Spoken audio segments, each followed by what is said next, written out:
ஹாய்ங்க, எல்லாரும் எப்படி இருக்கீங்க? சண்டே ஸ்பெஷல் உங்க வீட்லலாம் என்னன்னு சொல்லுங்க. நம்ம வீட்ல இன்னைக்கு வந்து ரத்தக்கூட்டு, நெஞ்செலும்பு சூப் செய்யலான்னு இருக்கோங்க. மட்டன் வறுவல்.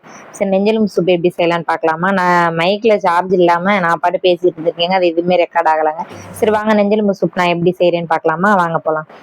அதுக்கு வந்து சின்ன வெங்காயம், பெரிய வெங்காயம். சின்ன வெங்காயம் வந்து லாஸ்ட்டாக தாளிச்சுக்குவோங்க. கொஞ்சம் கட் பண்ணி வச்சுக்கோங்க. பச்சை மிளகாய் உங்களுக்கு காரத்துக்கு தகுந்த மாதிரி போட்டுக்கோங்க. மிளகாத்தூளும் போடணும், அதனால பச்சை மிளகாய் பார்த்து போட்டுக்கோங்க. தக்காளி தாராளமாக போட்டுக்கோங்க. நான் 1/4 கிலோ மட்டன் எடுத்திருக்கேங்க. ஒரு வெங்காயம், ஒரு 2 பெரிய வெங்காயம், 2 பெரிய வெங்காயம் வெட்டி வச்சுருக்கேங்க. தக்காளி ஒரு 3 தக்காளி. அப்புறம் புதினா எடுத்துக்கோங்க. மெயினாக புதினா, பாசிப்பருப்பு, துவரம்பருப்பு கொஞ்சம் கொஞ்சம் எடுத்து ஊற வச்சு அலசி வச்சுக்கோங்க. இஞ்சி பூண்டு பேஸ்ட்டு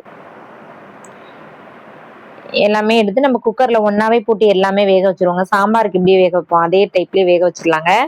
இந்த சூப் வந்து எங்கள் ஊர்லலாம் கல்யாண வீட்டில் வந்து செய்வாங்க.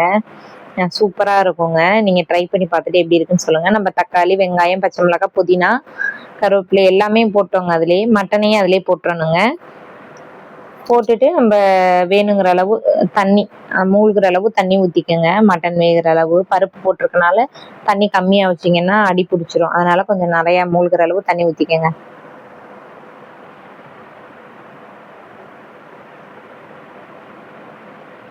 தண்ணி ஊற்றினதுக்கப்புறம் நம்ம தேவையான அளவு உப்பு போட்டுக்கலாங்க. மட்டனில் உப்பு சாரணும்ல, அதனால் உப்பு போட்டுக்கலாம்.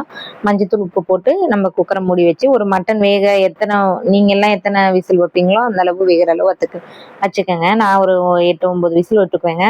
அப்புறம் வெந்ததுக்கப்புறம் ஓப்பன் பண்ணோன்னா சூப்பராக வெந்துருந்துச்சுங்க. எல்லாம் நம்ம தக்காளி இது பருப்பெல்லாம் வெந்துருச்சான்னு பார்த்துக்கோங்க. ஒரு வாட்டி செக் பண்ணிவிட்டு மட்டன் வெந்துருச்சான்னு. அப்படி வேகலாட்டி கூட இன்னும் கொஞ்சம் எச்சா வச்சுக்கோங்க. வெந்ததுக்கப்புறம் நல்லா கிளறி விட்டு பாருங்கள், சூப்பராக வெந்துருச்சு. சூப்பராக இருந்துச்சுங்க. நீங்கள் ஒரு டைம் ட்ரை பண்ணி பார்த்துட்டு எப்படி இருக்குன்னு சொல்லுங்கள். ரத்தக்கூட்டு வீடியோஸ் யாரெல்லாம் பார்த்தீங்க என்னன்னு கமெண்ட்ல சொல்லுங்கள். அது மாதிரி ட்ரை பண்ணி பாருங்கள். ஓகேங்க, நம்ம இப்போ சூப்புக்கு தேவையான இதெல்லாம் போட்டுக்கலாங்க, தூள்லாம். அதுக்கு வந்து நான் மல்லித்தூள் ஒரு 2 ஸ்பூன் போட்டுக்கிட்டேங்க.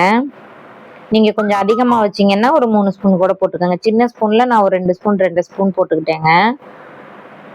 மல்லித்தூள், ஜீரகத்தூள் 1/2 ஸ்பூனு, சோம்புத்தூள் 1/2 ஸ்பூனு, கொஞ்சம் கரம் மசாலா தூள் போட்டுக்கிட்டேன். நான் ஒரு ஃப்ளேவருக்காண்டி போட்டுக்கிட்டேன். கரம் மசாலானா நம்ம கடையில் வாங்குறதில்ல, நான் வீட்டில் பட்டை இதெல்லாம் போட்டு அரைச்சி வச்சுருக்கேங்க. அது கொஞ்சம் போட்டுக்கிட்டேன்.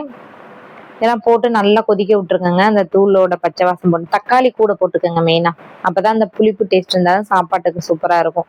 அப்படி இல்லாட்டி கூட நீங்கள் புளி லைட்டாக கூட ஊற்றிக்கலாம். இல்லை, எங்கள் மாமா சொன்ன ட்ரிக்குங்க. எங்கள் மாமா சூப்பராக சமைப்பாங்க. அவங்கள்ட்ட கேட்டு தான் அந்த 2 டிஷ்ஷுமே நான் பண்ணேங்க. உப்பு தேவையான அளவு பார்த்துட்டு போட்டுக்கோங்க, செக் பண்ணிவிட்டு. அதுக்கப்புறம் நல்லா கொதிக்கட்டுங்க. அதுக்கப்புறம் நம்ம தாளிக்கிறதுக்கு ரெடி பண்ணலாங்க.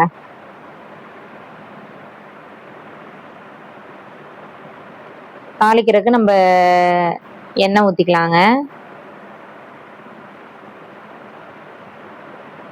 எண்ணெய் ஊற்றிட்டு நம்ம அதில் சோம்பு, பட்டை, கிராம்பு, ஏலக்காய் எல்லாமே எல்லா ஸ்பைசஸுமே போட்டுக்கோங்க. அதில் போட்டு கொஞ்சம் நல்லா இதானதுக்கப்புறம் ரொம்ப கருக விட்டுறாதீங்க. கொஞ்சம் ஓரளவு நல்லா கலர் ஆனதுக்கப்புறம் அதுக்கப்புறம் நான் இஞ்சி பூண்டு பேஸ்ட் சொன்னேன் இல்லையா, அந்த இஞ்சி பூண்டு பேஸ்ட்டையும் அதிலே போட்டுருங்க எண்ணெயில். ஃபஸ்ட் நீங்கள் போட்டுற வேணாம், அதோட நீங்கள் லாஸ்ட்டாக அந்த தாளித்து கொட்டையில் போடுங்க. அப்போ தான் அந்த ஃப்ளேவர் நல்லாயிருக்கும். நல்லா வதங்கினதுக்கப்புறம் நம்ம கொஞ்சம் கருவேப்பிலை ஆட் பண்ணிக்கோங்க அதில்.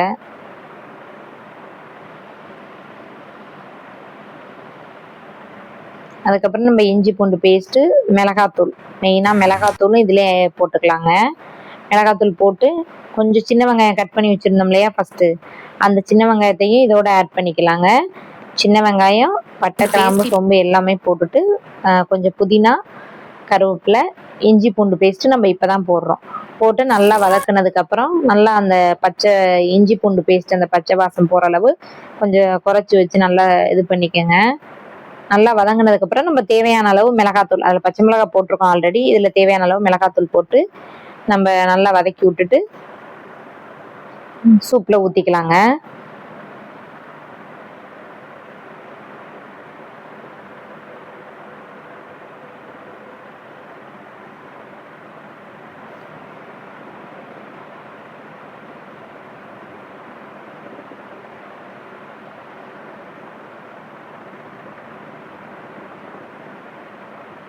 சூப்பரான சூப்பு இதை ஊற்றினோம்னா ரெடி ஆயிருங்க. இதே மாதிரி நீங்களும் ட்ரை பண்ணி பார்த்துட்டு எப்படி இருக்குன்னு சொல்லுங்கங்க. இந்த சூப்பு சூப்பராக இருக்குங்க. இப்போ நாங்கள் ஊர்ல எல்லாம் கல்யாண வீட்டுக்கு போனோம்னா இந்த சூப்பு, ரத்தக்கூட்டு, இந்த வெண்டைக்காய் மண்டி நான் ஆல்ரெடி போட்டிருப்பேன் அந்த வீடியோஸு. இது எல்லாமே இருக்குங்க இலையில. சூப்பராக இருக்குங்க. நீங்கள் இதே மாதிரி ஒரு டைம் ட்ரை பண்ணி பார்த்துட்டு எப்படி இருக்குன்னு சொல்லுங்கள். லாஸ்ட்டாக பெப்பர் போட்டு இறக்கிக்கோங்க. ஒரு 1/2 ஸ்பூன் பெப்பர் தூள், மிளகுத்தூள் போட்டிருக்கேங்க. இப்போ மிளகுத்தூள் போட்டால் கொஞ்சம் நல்லா வாசமாக இருக்குங்க. லாஸ்ட்டாக மிளகுத்தூள் மட்டும் நான் சொல்ல மறந்துட்டேன் ஃபஸ்ட்டே.